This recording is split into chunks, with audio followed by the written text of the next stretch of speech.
Hello everyone and welcome to my race guide for Amazons. Let's dive straight in. First of all, let's introduce the players because unlike a lot of other teams, I think you're going to find that there are some specific skills on this that are going to require walking through, talking about. So Amazons are broadly a very powerful team, one of, if not the very most powerful tabletop teams out there at the moment in NAF style events. They are incredibly strong because they start with dodge across every single one of their players. They're also very cheap, so you basically get absolutely everything. We'll talk about that in the rosters in a moment, but let's introduce the players first of all. First of all, we've got the blocker. She's movement 6, strength 4, which is crazy for a Amazon team.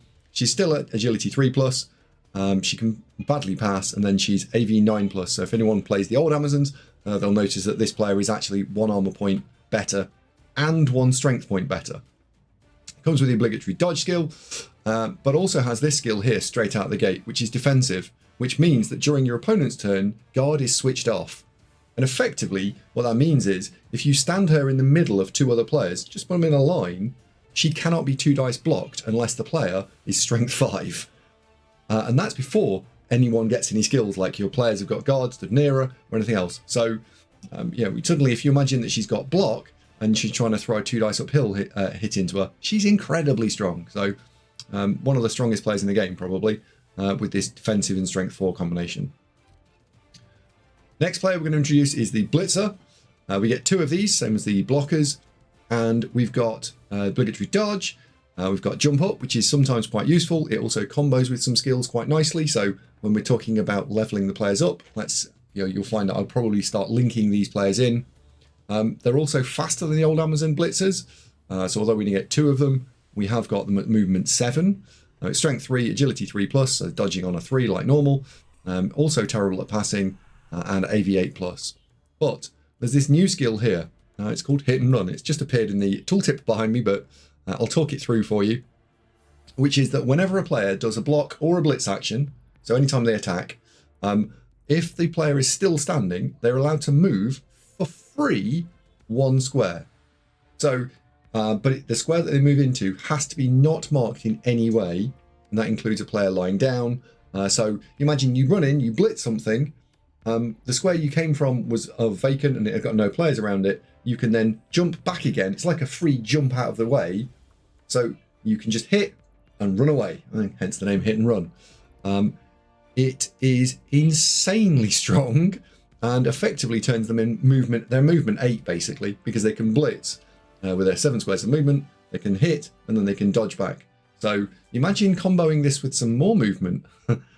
You might be able to get some very, very strong players. I've introduced 2 players to you, and we've got 2 players that I've gone, ooh, they're very, very strong. Next, we've got throwers. We get 2 of these as well. They are movement 6, strength 3, agility 3+. They pass on a 3, which is kind of okay. And they're AV 8+. So stat line, meh, it's fine. Again, they have dodge. We've got pass. We've also got safe pass, which I think a lot of people forget about. And safe pass means that if you throw the ball, but you fumble it, i.e. you roll a 1, you just hold on to the ball. It's not a turnover. So it's one of those great skills that you get for free. Maybe not, you don't pick it up, but you do keep it for free. So if you're playing on Blood Bowl 3, and using this guide for a league team or for ladder or for arena, you want to be careful with safe pass. So if you roll a 2 on the first pass, you're probably going to use the pass skill and re-roll it. If you roll a 1, there's a very strong chance that unless you really need to pass the ball, that safe pass actually just means you just hold on to it. It's like animosity for yourself. You don't want to give away the ball and everything's fine. So bear in mind what safe pass does. And then we've got the final skill, which is on the ball. And on the ball means that at the start of the kickoff, you can move 3 squares towards the ball in any direction. So you basically plonk the player in the middle, and then you can move. Note that only 1 player with on the ball can do this, so you can't have loads of on the balls and suddenly start moving around. And you also can't move into your opponent's half. But on the ball is great. The other half of it is, it's a combination of 2 skills from Blood Bowl 2, and that is pass block. And if you remember pass block, I used to love pass block. I used to say it's like a wizard. So effectively on the ball, bit like a wizard, but not. And then we've got the final player in the team, which is the lineman. and she comes with dodge. She's only got general access, which is actually completely fine as a primary, and we've got secondaries in strength and agility, and is exactly the same as the Amazon line woman from before in Blood Bowl 2. So 6-3-3, passing on a 4, an AV8 plus, but you don't do the passing with anything other than the throwers. So that's the team, and yeah, only 4 different types of player, but all costed incredibly cheaply, and we will not have a problem building this. In fact, we probably have a problem trying to decide how on earth we're going to get multiplayers onto a team. So, with that out of the way, let's go straight into roster building. So I've gone 3 roster builds for you here. We've got max positionals, we've got a league roster build, and I've got a ladder roster build. So we'll start off with the max positionals.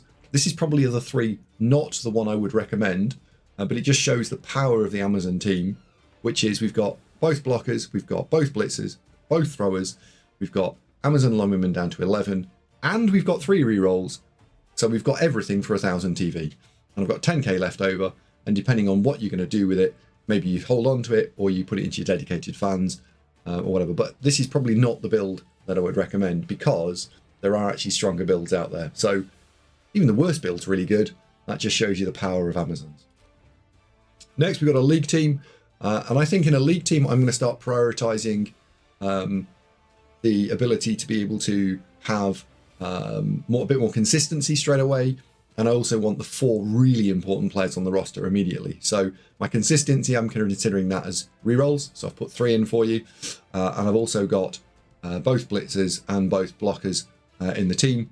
And ideally in the league sitting, we're trying to score on those top 4 players immediately so that we can get block or guard or wrestle, depending on the player. The first thing I would also buy is an apothecary, so that we've got some protection for those players, and then I start adding the throwers in slightly later down the line. This roster is pretty tasty, and if you don't like the 12th player and you want to just swap that out for an apothecary, they cost the same, so we could always just swap the apothecary for the 12th player, depending on what your personal preference is. This would also work in a ladder format. You know, there's not a great deal of difference between ladder and league, but it just gives you a little bit more cannon fodder to sort of stick in the way and protect your better players. And in ladder, I have dropped the rerolls down slightly, because I think we'll be playing with 2 rerolls all the way through for cost efficiency purposes, because the rerolls in this team are 60k, and we can get access to a 3rd reroll via adding the leader skill onto the thrower. So I'm dropping the reroll down by 1, still putting all the 4 core positionals, and actually by doing that, we got 12 players, and I got an apothecary into the team. So this one is very strong, and arguably you could use this in a league as well. All right, the ladder league ones I think really are very interchangeable, but this is trying to keep your TV down as much as possible. And the reason we want to keep the TV down as much as possible, certainly in ladder, is because Amazons are very efficient. They don't like playing at mega high TV because everyone starts having tackle and mighty blow, and also they've got a really good inducements package, which I'll come to at the end of the video. So that's my 3 rosters, and you'll probably be discovering I'll be playing this at the beginning of the season in ladder when we start playing some ladder games. On to setups. Setups, people talk about setups all the time and decide, how are we going to play the team and how should we set up before we're doing anything else. So we'll dive into formation, and here is the offensive formation. It's broadly going to be depending on what your opponent does and how your opponent plays it. I think these front 5, they're going to move around depending on how your opponent lines up their line of scrimmage. And then your 2 wing players, both in this image, we've got number 8 and number 10, and we've got number 7 and number 9. They are broadly trying to stop an opponent getting a blitz and running through you. So if you notice that your opponent is offset, then we might suddenly drag the 5 middle players across to the right maybe, and then the 7 and the 9 and the 10 and 8 all end up being on one side because you're mailing a defensive screen. But this is demonstrating if your opponent is relatively central, then this is how we can be central. And I've got the blitzers on the line, probably throwing blocks immediately. We've also got the big girls on the line to provide a bit of punch in support. And we would presume that these players are going to have some skills. Right, on to defense. And I think defense is actually where a lot of this sort of shines. And this is my favorite setup for Amazons. And it's the anti-be blitzed formation. So And all of these setups do depend a little bit on what your opponent's bringing to the party and how much TV you've got, how much TV they've got, and whether or not you can be aggressive with your setups. I think Amazons are one of those teams that you can go and press into your opponent's half very quickly. So although I'm not quite as wide as I would like to be here, I am protecting my players and trying to give them some defensive screening straight out of the gate. So this player on the corner here, that means that guard is not going to work in any of these squares here, right? These two and these two, guard is not working.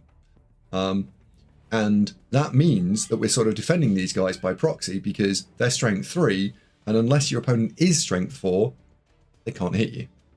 Now, the moment you add guard to that, suddenly these players now become strength 4 because they've got a guard defensive screen around them, which can't be switched off.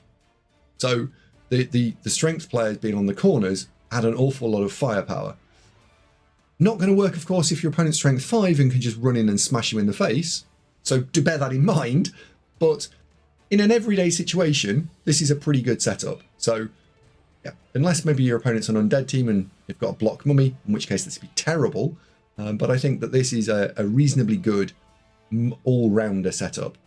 If we want to play for something a little bit more defensive, because suddenly your opponent is a bit meaty and has got the ability to punish us, then this gives me a little bit more width, and you'll see me using this a little bit more.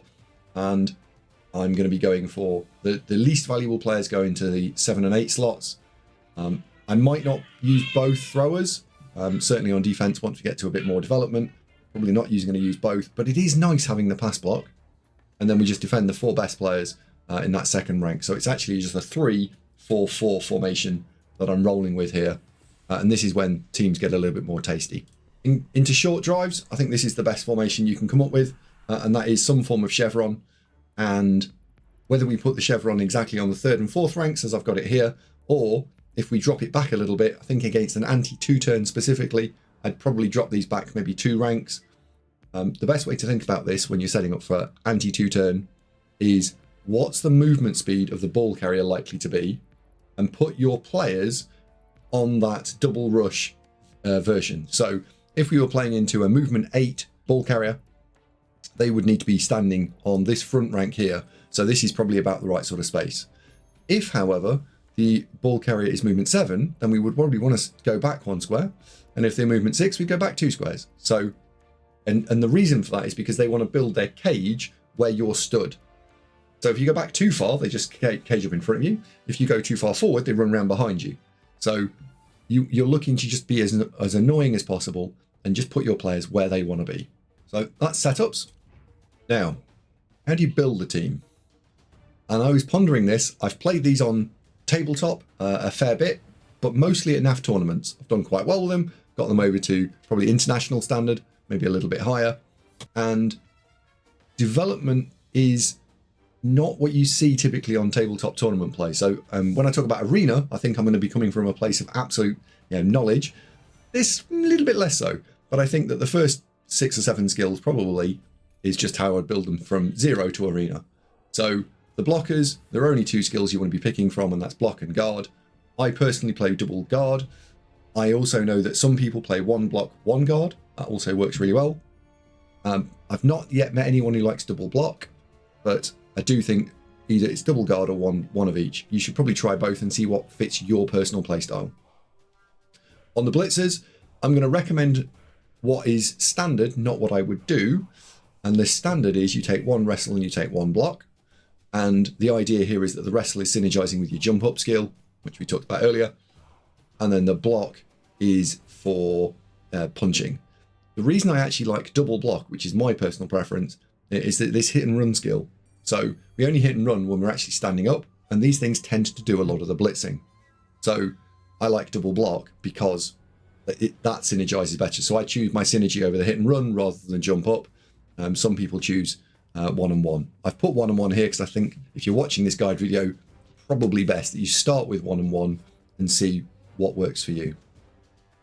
Initially, we were also looking on the thrower to get leader. That really helps us get off the ground and get to our 3rd reroll. And you notice here we're only 1140, and I've got 7 or 4, 5, 6. We've got 7 skills, and we're already a bit tasty. Linewomen only have general access. There are 3 skills you're probably looking for in a line woman, and that is block and wrestle, or it's dirty player. I do think you want 1 dirty player, and then we want lots of block and wrestle, because once these things become block and dodge universally across the board, they are absolutely terrifying. Okay, so I've gone for mid-development now. I haven't put a TV on this, but this is, I don't know, we've played some games and we're doing all right. So this has ended up at 1400 TV, and it's going okay. The blockers have got both block and guard. And in the original start, they started off with guard. Yeah, it's fine to take both. You probably should be getting this between game 8 and game 12, somewhere in that. If you've got it slightly earlier than that, great. But you should be getting both of these players up to that sort of level in around that sort of time frame. The blitzers, I said I blitzed with them, so I've given them both tackle because it's a core skill. So we've now got a block tackle and I've got wrestle tackle. Again, I'm taking double block, but up to you. And then slightly after this, probably thinking about strip ball on this one. And then the interesting, but probably a bad idea, frenzy skill for the other blitzer, which block and tackle. Amazons really should have a frenzy player. I just really struggle to find an appropriate place for it on the roster. The 2 throwers, we've got one with sure hands and block, and I've got one with leader and block. Probably that becomes 1 player ultimately, depending a little bit on how your players are developing. But I do like having 2 throwers, and it's not a bad thing to have two sure hands on this team, because the throwers are prone to getting hit, prone to getting missed next game, or just getting killed. So I would have a little bit of redundancy. Don't feel as though only 1 sure hands is right. I mean, it's perfectly meta to just have 1, but 2 is okay, right? You're paying 20k to give yourself a little bit of redundancy. Along here, I've spanned a bit more block. As you go up team value, block starts being great, and then as you go higher and higher, it becomes wrestle. So if this was at 1420 TV and another line woman leveled, I then start giving a wrestle because they're going to stand on the line of scrimmage, or you're already playing into everyone else has got block, in which case you're looking to create holes, and wrestle's really good for that. So do that. The other thing that I think you can start to try and throw in here is some stat increases, because we've given it all the skills we want, and from a costing perspective, armor especially is only 10k, so that you can start adding a little bit more armor in here once you've got block and dodge, and they'll then become a bit of a menace. They'll stick around for a bit longer, they'll cause your opponent problems, and ultimately they'll stick on the board an awful lot more with that +1 armor. So I haven't put it on the actual diagram here, but I do think that once you've got blodge, a lineman with blodge armor is actually pretty bloody good. So don't discount that. And the other thing for blodge line women to start picking up is probably guard. So armor or guard after you've got your first skill on a blodge thing would be where I would go. On to what I now decided is higher team value. And it was a little bit like a kid in a sweet shop when I was making this bit. Just kept adding a little bit more and a little bit more and a little bit more. So it's at 2060. Now that's probably not where you really are ultimately going to get to. But if we go through the player types in order here, we've got block and guard, which you saw from before. I've got stand firm and mighty blow, because we're going to need a little bit of punch and we're going to need to be annoying. So those probably are core skills. And then after that, I've added a tackle. I've also added grab on both of them. Grab's quite fun. I think armor value is probably better, but it does open up some interesting one-turning problems for you to solve. And I also considered break tackle. So I think I would split this, that the first 4 are kind of core skills, and then the last 2 are, there's 3 skills to take, that's armor value and the skills that are listed there. All of them would work, and I think armor value probably is one of the most important skills, because it means that they stick around for longer, because those players there, your Jaguar blockers, are absolutely your core players. They're part of your core 4, and you do not want to be losing them. Next thing I've done is I've demonstrated the 2 different ways that people are building the warrior blitzers. So the warrior blitzers, we can go, the first one, we've got wrestle and tackle, which you saw as the beginnings of the previous build. I've then added strip ball onto it, and I've added armor value because, well, it's armor value and it's only 10k per armor value. And so she's a obnoxious player and a bit of a ball hawk. And then we've got this other type of player, and this synergizes with the grabs up here, which is I've gone double movement, and then we've also put sprint and sure feet on it, and sidestep and block. So it doesn't fit with the tackle build. So you kind of need to decide how you want to build this other blitzer. And the idea here is that you grab something on the line of scrimmage into your line. You then punch into your movement 9 sidestepper who bounces into the opponent's half, who is now basically in scoring range, except you can then try and hit and run into the end zone. Or you can blitz and hit and run, you blitz backwards and hit and run, and again, you've got the movement to get there. So these become effectively almost natural one-turners. It's a little bit more convoluted than a normal one-turner, but it is possible, and it's hopefully something I'm going to try and demonstrate on stream in next season. But this double movement, sprint, sure feet, sidestep nonsense with hit and run is a thing to be seen. Then we got the throwers, and I think the whatever one becomes the ball carrier, and as I said in the medium build, I kind of wedge together the sure hands and the leader. At that point, you also start taking stats. I want movement because the Amazon team's not quick, and I've also just fished out an agility crease. So whoever gets agility becomes your main primary ball carrier. So movement allowance and agility. On the other one, I've gone for a bit of armor, and as you can see here, I've gone and flexed a bunch more armor across here. Guard was my other skill pick, which I mentioned in the previous one, and I said that I was struggling to put frenzy in. If your number 3 player turns out the way I've built it, then you probably do need to put frenzy on a line woman. If you don't try and go for this crazy mega star player point bonanza that you require, then you probably want to put frenzy on one of the 2 blitzers. So overall, quite an interesting team. And then the final piece of the puzzle is a sneaky get dirty player. Whether you're going to need this or not depends entirely on how you're going to play the team and what your inducements pick is, because there's actually a much better combo than this out there, which I'm going to cover in just a moment. So I do want a dirty player, but I'm probably not going to put 40k on it for a sneaky git. Now, before I go into Arena, we're going to quickly look at inducements for an Amazon team. And the best way you can do that is we'll just type inducements in here. The inducements package for Amazons is broadly the same as everyone else, apart from a couple of things. So the first one is on the page 2, we've got a new inducement which is coming out with season 8, which is Joseph Bugman. And Joseph Bugman is this chappie here, and he is effectively a dwarf that has drunk a bit too much and will work as both a player and a keg.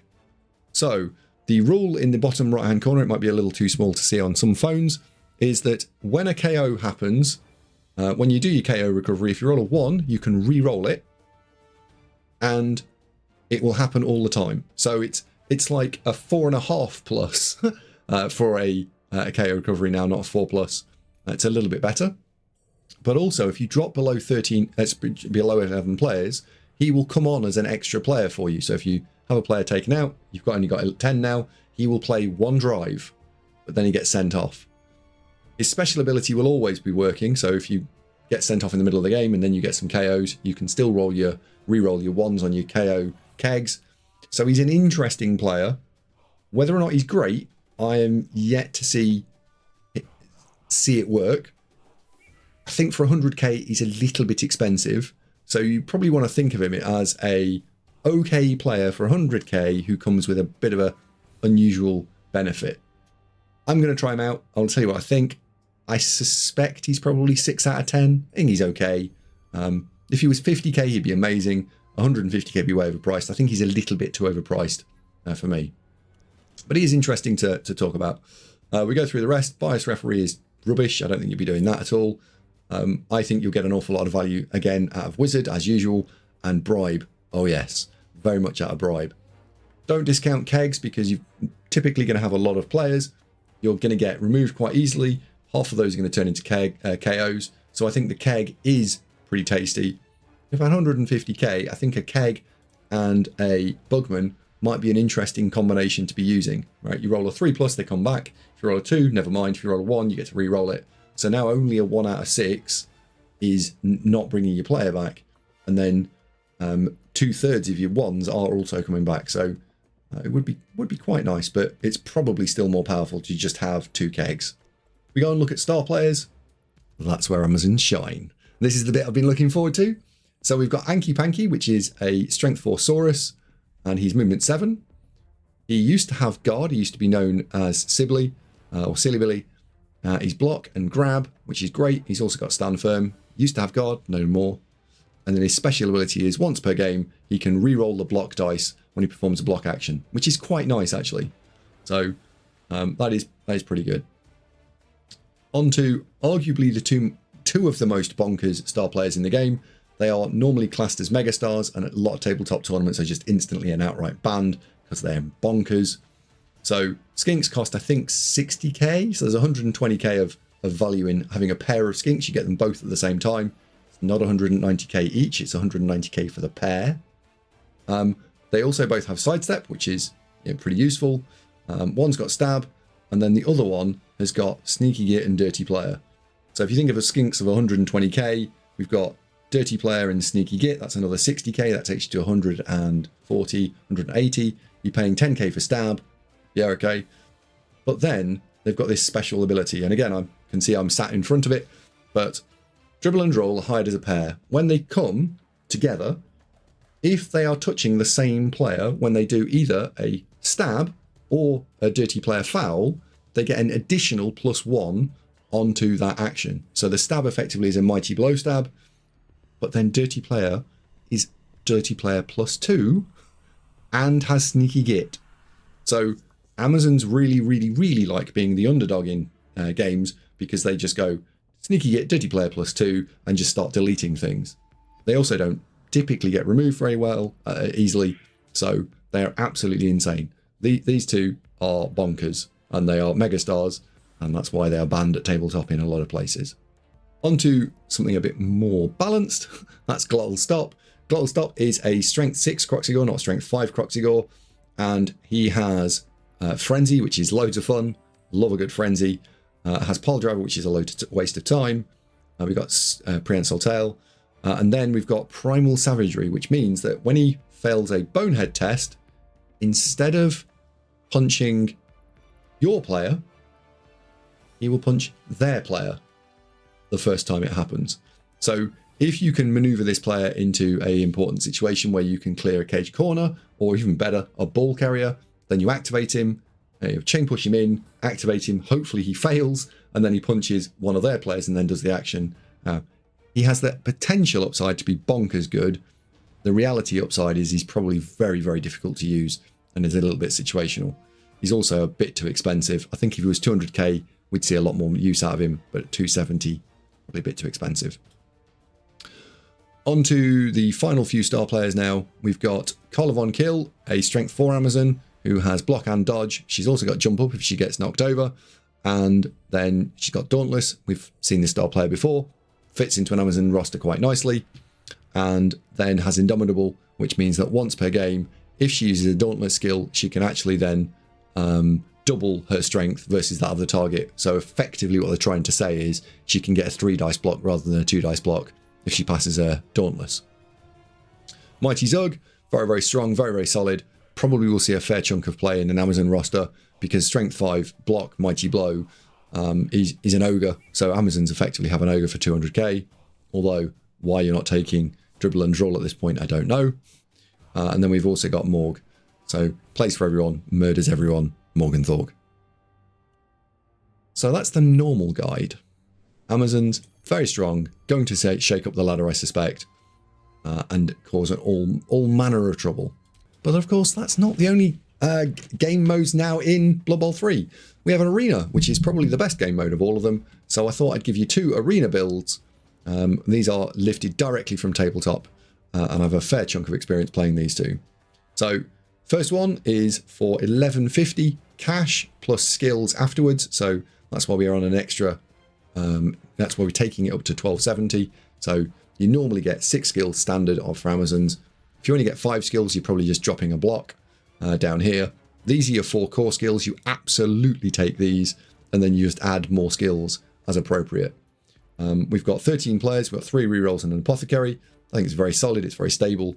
And the on the ball here, the 2 on the balls worked quite nicely to give you a bit of extra control versus some of the agility teams. This isn't the roster I think I would take, but it is very, very good nonetheless. So on to arena build number 2. And arena build number 2 is an extra player, and I've then gone and got rid of the throwers. It is entirely preference, and I think it matters hugely on what type of environment you think you're coming into as to whether or not you are going to be picking up the throwers or not. I'm kind of on. In fact, I'm kind of on the fence, having now seen these again. If Amazons get 1160 ever, you typically take one of these and you still get 14 players. If you are getting 1150, then 14 players and three rerolls Apo is very strong. You can, of course, trade out a player, or we can get rid of something down here. We can get an extra reroll if you want one. But broadly speaking, you should never be going down players as Amazons and setting up in the second half with only 10. So very, very strong, and I expect that the Amazons will be doing incredible things in Season 8. Last thing I wanted to show you was the Blood Pass, because we covered that last time, and I thought a lot of people seem to like that.